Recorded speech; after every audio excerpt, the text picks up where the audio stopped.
saya Yohana Lauren, NIM saya 915130132. Selamat pagi kepada Bapak Ibu, saudara-saudari yang saya kasihi. Puji dan syukur kita panjatkan kepada Tuhan Yang Maha Esa atas berkat dan rahmat-Nya sehingga kita dapat berkumpul pada hari ini di tempat ini. Bapak Ibu, saudara-saudari yang saya hormati, seperti yang kita ketahui bersama bahwa pemilihan umum 2014 akan dilaksanakan pada waktu mendatang. Kita selaku warga negara diwajibkan untuk menggunakan hak pilih kita. Memilih pemimpin adalah kewajiban bagi kita semua.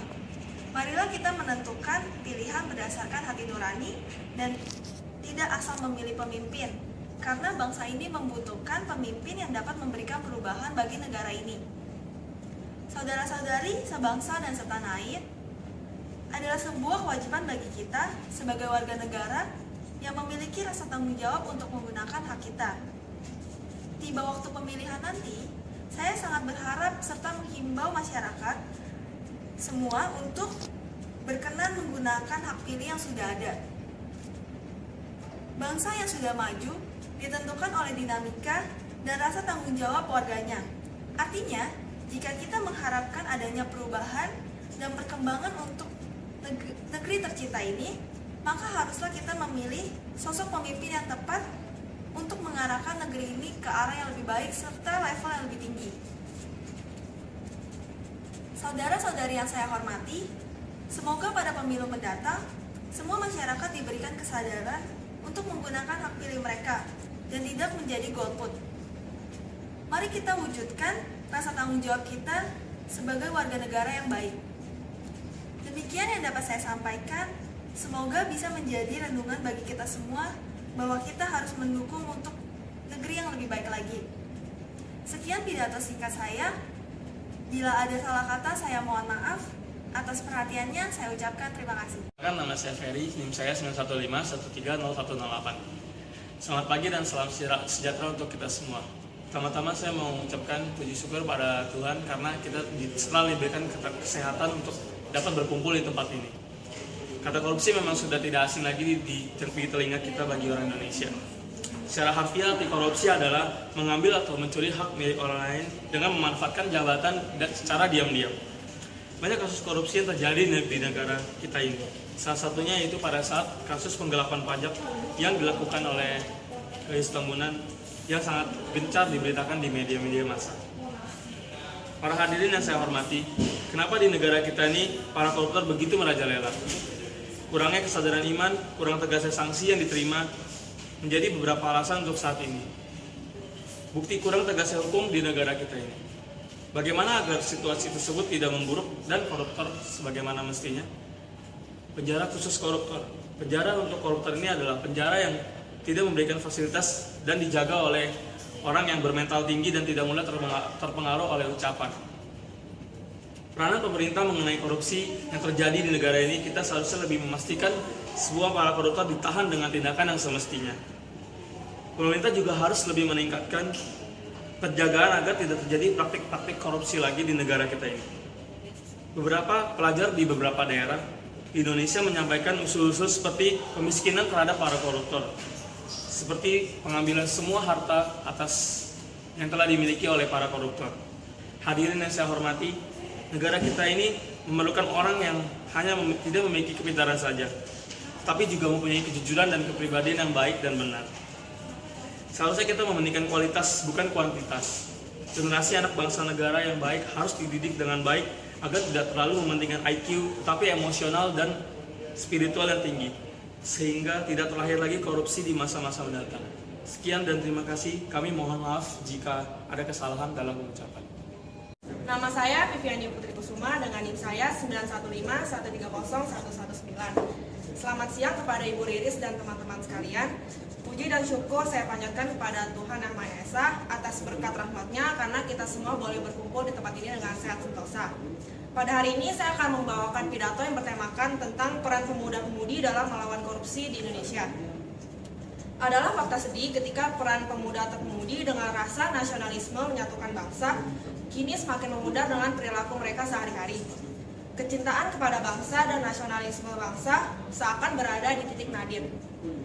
Korupsi itu sendiri adalah mengambil atau mencuri hak bukan milik kita dengan memanfaatkan jabatan dan secara sengaja dan sembunyi-sembunyi. Teman-teman sekalian, mengapa di negara Indonesia tercinta ini para koruptor semakin menjamur? Jawabannya tentu banyak dan bervariasi. Namun pertanyaan yang tepat, bagaimana peran kita sebagai pemuda-pemudi bangsa dalam melawan korupsi? Tekad pemerintah melawan korupsi semestinya kita dukung dengan sepenuh hati. Sebaik sistem akan tak berguna jika pribadi masing-masing tidak berusaha melawan dan menghindari korupsi. Korupsi adalah masalah mental, keimanan, dan kecenderungan terhadap kecintaan dunia. Generasi anak bangsa negara yang baik harus dididik dengan baik dan bukan saja untuk kecerdasan IQ, tetapi juga emosional dan spiritual yang tinggi sehingga melahirkan mental dan keimanan kuat untuk melawan korupsi. Teman-teman yang saya kasihi, sebagai bangsa yang besar, beragama, dan menempatkan ketuhanan Yang Maha Esa sebagai pilar pertama dasar negara, sangat ironis jika peringkat negara terkorup berada pada nomor 1. Pemuda-pemudi menaruh harapan besar dan turut berperan pada upaya pemberantasan korupsi sebagaimana yang telah dijanjikan oleh Presiden. Selain bergantung dari usaha pemerintah, sebagai pemuda-pemudi kita juga harus menata diri dengan membekali agama dengan aplikasi yang nyata. Alangkah indahnya membayangkan sinergi agama dan negara dengan kekuatan pemuda-pemudi dalam pemberantasan korupsi. Kenapa sih mesti pemuda atau pemudi? Sudah menjadi kemestian jika kemerosotan sebuah bangsa sangat dipengaruhi oleh semangat pemuda-pemudinya. Sejarah membuktikan ketika kekuatan pemuda-pemudi bersatu, bahkan dapat menggulingkan kekuatan yang sangat kokoh sekalipun.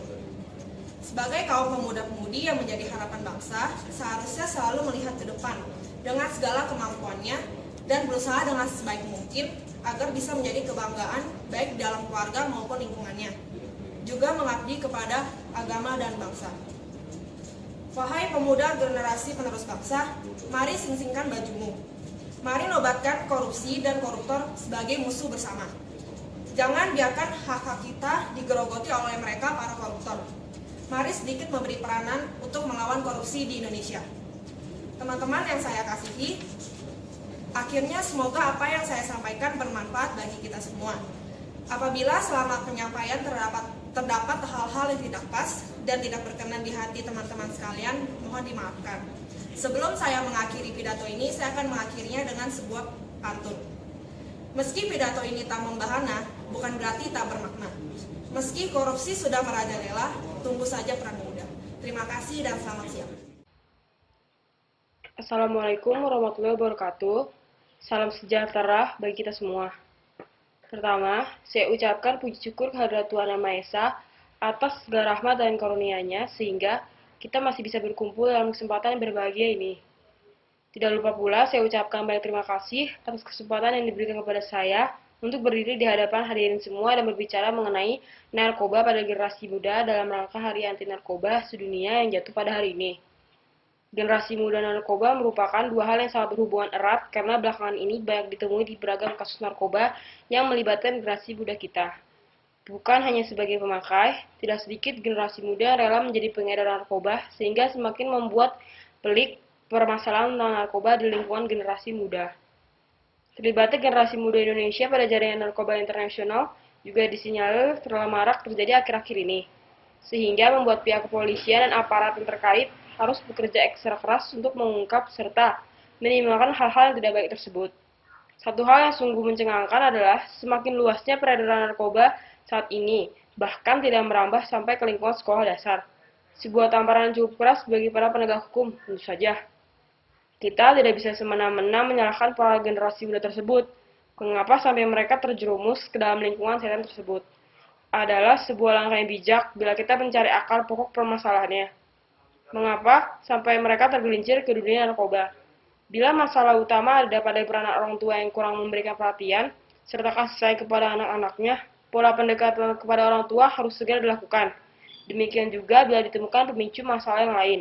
Memenjarakan generasi muda yang terlibat dalam dunia narkoba, terutama yang generasi muda sebagai pemakai narkoba, bukanlah hal penyelesaian yang bijak. Keputusan tersebut tidaklah menyelesaikan masalah. Yang terjadi sebenarnya hanya meredam masalah sesaat, dan ibarat menyampai bom waktu yang setiap saat bisa meledak. Langkah yang bijak adalah menempatkan generasi muda sebagai pemakaian narkoba ke dalam tempat rehabilitasi, sehingga para pemakai narkoba tidak merasa terasing dan bersalah yang berkepanjangan, sehingga malah akan menimbulkan masalah baru di kemudian hari. Hal ini sangat penting, mengingat para generasi muda merupakan tulang punggung negara dan merupakan calon pemimpin bangsa di masa yang akan datang. Demikian pidato yang bisa saya sampaikan. Apabila terdapat salah menyinggung para hadirin sekalian, saya mohon maaf yang sebesar-besarnya. Semoga apa yang telah saya sampaikan bermanfaat bagi kita semua. Wassalamualaikum warahmatullahi wabarakatuh.